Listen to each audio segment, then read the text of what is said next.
A family took their frail, elderly mother to a nursing home and left her, hoping she would be well cared for. The next morning, the nurses bathed her, fed her a tasty breakfast, and set her in a chair at a window overlooking a lovely flower garden. She seemed okay, but after a while she slowly started to tilt sideways in her chair. Two attentive nurses immediately rushed up to catch her and straighten her up. Again she seemed okay, but after a while she slowly started to tilt over to her other side. The nurses rushed back and once more brought her back upright. This went on all morning and repeated again the following day. On the second afternoon, the family arrived to see how the old woman was adjusting to her new home. "So, Ma, how is it here? Are they treating you all right?" "It's pretty nice," she replied. "Except they won't let me fart. 0. During a good manners and etiquette class being held for young children, the teacher says to her students, "If you were courting a well-educated young girl from a prominent family, and during a dinner for two you needed to go to the toilet, what would you say to her?" Mike replies, "Wait a minute, I'm going for a piss." The teacher says, "That would be very rude and improper on your part." Charlie replies, "I'm sorry, I need to go to the toilet. I'll be back in a minute." The teacher says, "That's much better, but to mention the word toilet during a meal is unpleasant." And little Johnny says, "My dear, please excuse me for a moment. I have to go shake hands with a personal friend, whom I hope to be able to introduce to you after dinner." 1. A college teacher reminds her class of the next day's final exam. "Now, class, I won't tolerate any excuses for you not being here tomorrow. I might consider a nuclear attack, or a serious personal injury, illness, or a death in your immediate family, but that's it. No other excuses whatsoever." A smart guy in the back of the room raised his hand and asked, "What would you say if tomorrow I said I was suffering from complete and utter exhaustion?" The entire class is reduced to laughter and snickering. When silence is restored, the teacher smiles knowingly at the student and shakes her head sweetly. "Well, I guess you'd have to write the exam with your other hand." 2. A science teacher stood in the front of the class and said, "Children, if you could have one raw material in the world, what would it be?" Little Stevie raised his hand and said, "I would want gold, because gold is worth a lot of money and I could buy a Corvette." The teacher nodded, and then she called on little Susie. Little Susie said, "I would want platinum, because platinum is worth more than gold, and I could buy a Porsche." The teacher smiled, and then she called on little Johnny. Little Johnny stood up and said, "I would want silicone." The teacher said, "Silicon. Why silicon, little Johnny?" "Because my mom has 2 bags of the stuff and you should see all the sports cars outside our house." 3. A cow gets stolen from a family. The mother cries to her 3 sons, "Boys, some prick has stolen our cow." The first son says, "If it's a prick, it must be someone from Randville."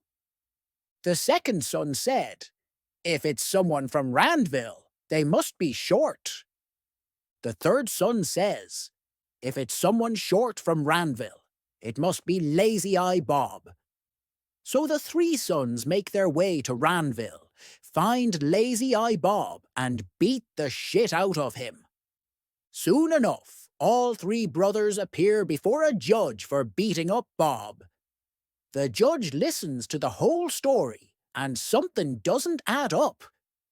If what you say is true, then I have one last thing to ask you before I make my decision, says the judge.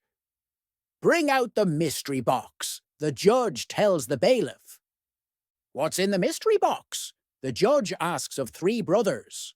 The first brother says, well, if it's a box, then the object inside must be round.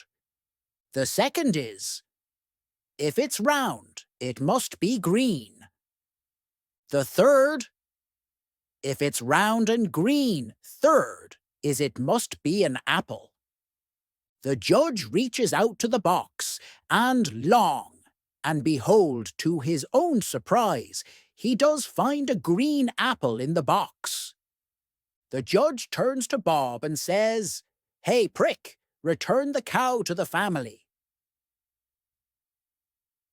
4.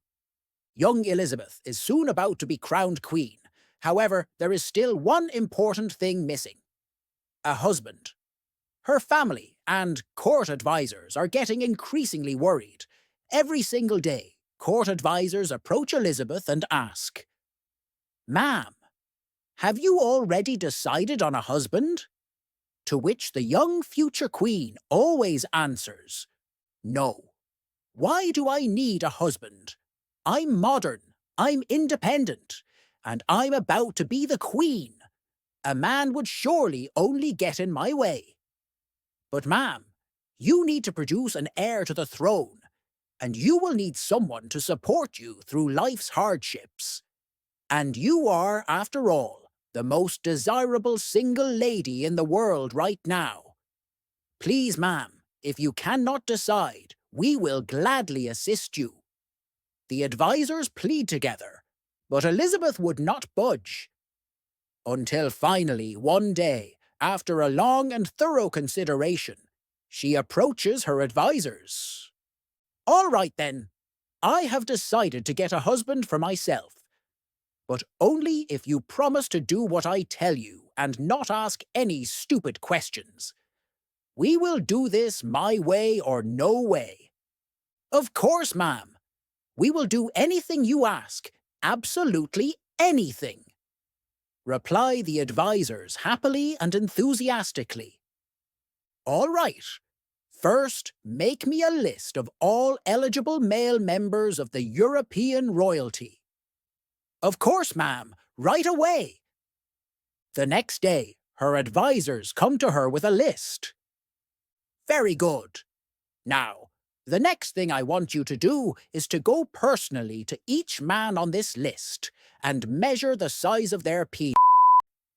Then come to me with a new list that ranks these men according to their size. The court advisors are shocked and bewildered by this bizarre request, but they remember what they promised and go on their way.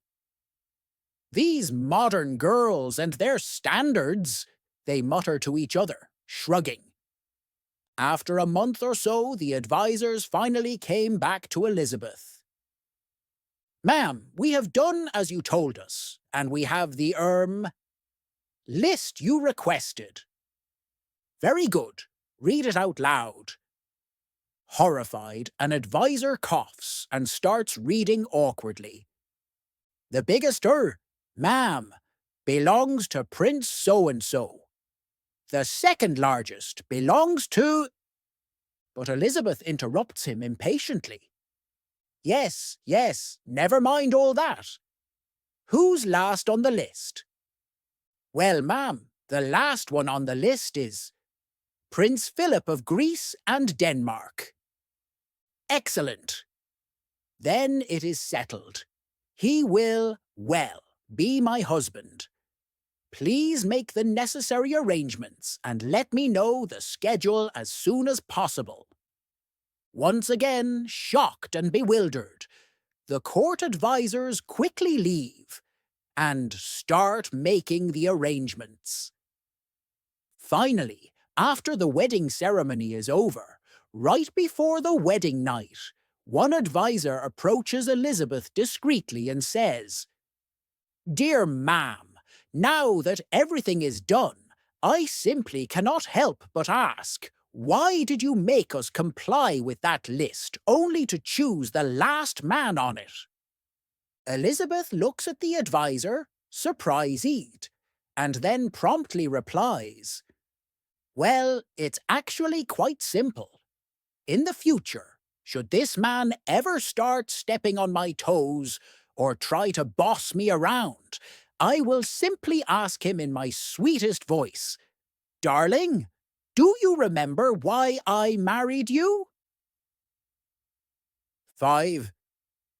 A virgin from a traditional family tells her grandmother she's going on her first date.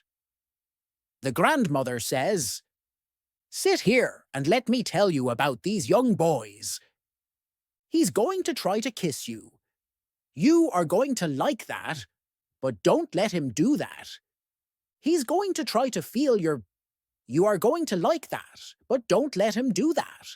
He's going to try to put his hand between your legs. You are going to like that, but don't let him do that. Most importantly, he's going to try to get on top of you and have his way with you. Don't let him do that. It will disgrace our family. Keeping this advice in mind, the virgin goes on her date and afterwards can hardly wait to tell her grandmother about it. It went just like you said, she says, but I didn't let him disgrace our family. When he tried that, I got on top of him and disgraced his family. 6. A man goes to meet his fiancée's family. At the house are her fiancé, her parents, and her super attractive younger sister. After dinner, the fiancé goes to her room to unpack. The mother is in the kitchen doing dishes, and the father is in his man cave, leaving the man and his girlfriend's sister alone in the living room. After a few minutes of uncomfortable silence, the sister says to the man, I know you want me. I'm so much hotter and cuter than my sister. I'll let you take me into the closet for 7 minutes in heaven. No one will have to know. The man quickly gets up from his seat and sprints towards the front door. On the other side of the door are the fiancé, the mother, and the father, all with big smiles on their faces. The father says, my boy, this was a secret test to prove you would be a faithful husband to my daughter. You had a chance to sneak some time with my younger daughter, and you chose to walk out rather than cheat on your fiancé.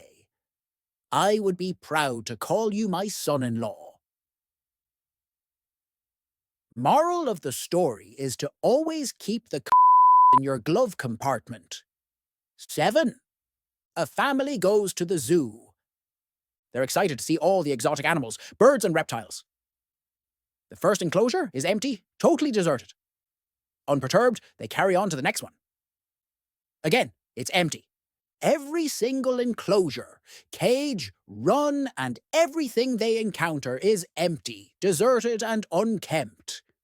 Except right beside the exit is the last one. A single, small, solitary cage. And in it sat a small, furry creature, a dog. The father looked at it, and it occurred to him, this is a Shih Tzu.